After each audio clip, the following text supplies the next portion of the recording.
लेकिन रात में करीब 12 बजे के बाद ये सूचना मिली तो हम लोगों ने सुबह सुबह ये तय किया कि अपने ग्रेटिट्यूड को, अपने श्रद्धा, अपनी जो कृतज्ञता है, जो उनका एडमायरेशन उनके लिए है पूरे देश में, एक नेशनल हीरो के रूप में, एक जो भारत रत्न जिसको कहा जाता है रियल में हैं वो, जो उन्होंने इंडस्ट्री के लिए किया, जो उन्होंने देश के लिए किया, जो उन्होंने एक बहुत बड़ा पैरामीटर सेट किया है पूरे देश के लिए, चाहे वो व्यक्तिगत स्तर पर हो, चाहे इंडस्ट्री के स्तर पर हो, चाहे व्यवसाय के स्तर पर हो, तो उसको एक सम्मान देने के लिए, एक फिलैटेलिक ट्रिब्यूट करने के लिए, एक डाक टिकटिए विनम्र श्रद्धांजलि देने के लिए आज हम लोग इमीडिएट बहुत ही जल्दीबाजी के करते हुए उन पर एक हम लोग स्पेशल कवर विशेष आवरण जारी करने जा रहे हैं,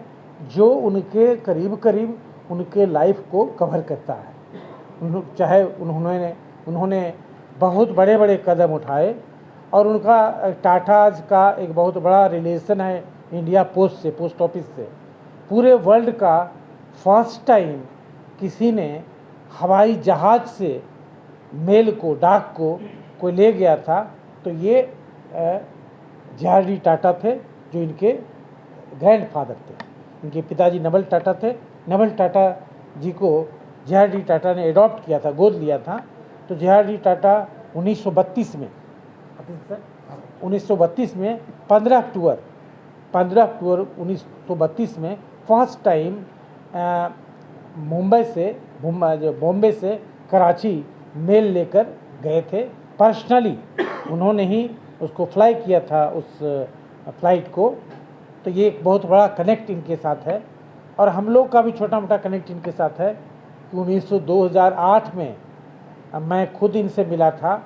और जैसे यहाँ बाइपेक्स होता है, बिहार फिलैटेलिक एग्जीबिशन, बिहार डाक टिकट प्रदर्शनी, वहाँ झारखंड डाक टिकट प्रदर्शनी होता था और उनसे सिर्फ 1-2 मिनट की मुलाकात हुई थी और उनसे रिक्वेस्ट किया था कि झारखंड जो प्रदर्शनी है इसको स्पॉन्सर करें।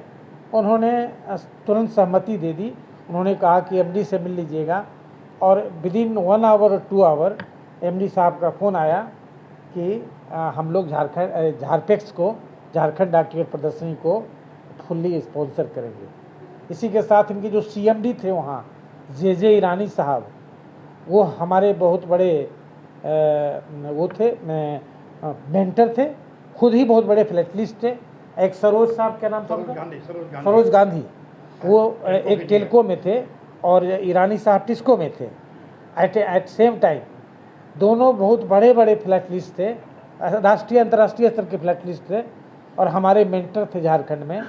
तो डाकघर से कहें या फिलैटेलिस्ट से कहें या पत्र के आवागमन से कहें, टाटाज का बहुत बड़ा कंट्रीब्यूशन रहा है, बहुत बड़ा रोल रहा है। यह भी हम लोग का एक उनके प्रति आभार है, उनका हम लोगों पर एक ऋण है या कृतज्ञता है। इन सारी चीज़ों को समेटते हुए हम लोगों ने अभी एक स्पेशल कवर को तैयार किया है, एक कैंसिलेशन को तैयार किया है। इंडिया की स्थापना भी टाटा के द्वारा किया गया था, आपको पता ही है। फिर first international flight air India ने चलाया था, उस अवसर पर भी एक डाक टिकट जारी किया गया था। जब एयर इंडिया की स्थापना हुई थी उसके बाद भी एक डाक टिकट जारी किया गया था। JRD जी पर, जमशेद जी पर, टाटा स्टील पर, टाटा पावर पर, हर जो उनका टाटा मेमोरियल्स पर, टाटा इंस्टीट्यूशन जो IISc बेंगलोर है, टाटा के द्वारा बनाया हुआ है, उस पर भी डाक टिकट जारी किया गया है। तो डाक टिकटों की जर्नी में टाटा जी का बहुत ही, खास करके रतन टाटा जी का बहुत बड़ा सहयोग या कहिए या हम लोग मार्क करते रहे हैं। टाटा जी के बारे में, रतन टाटा जी के बारे में सबसे बड़ी बातें जो हैं उसमें एक है कि उन्होंने एक उनका आम आदमी के प्रति या समाज के प्रति, सोसाइटी के प्रति जो एक सोच थी, उसी को कृतार्थ करते हुए, उसी को अमली जामा पहनाते हुए उन्होंने आम आदमी के लिए एक छोटी कार, नैनो कार की परिकल्पना की थी और उसको शुरुआत की थी। बाद में टाटा को एक ग्लोबल कॉन्ग्लोमेरेट के रूप में, एक अंतर्राष्ट्रीय कंपनी बनाने में रतन टाटा जी का बहुत बड़ा रोल रहा। उन्होंने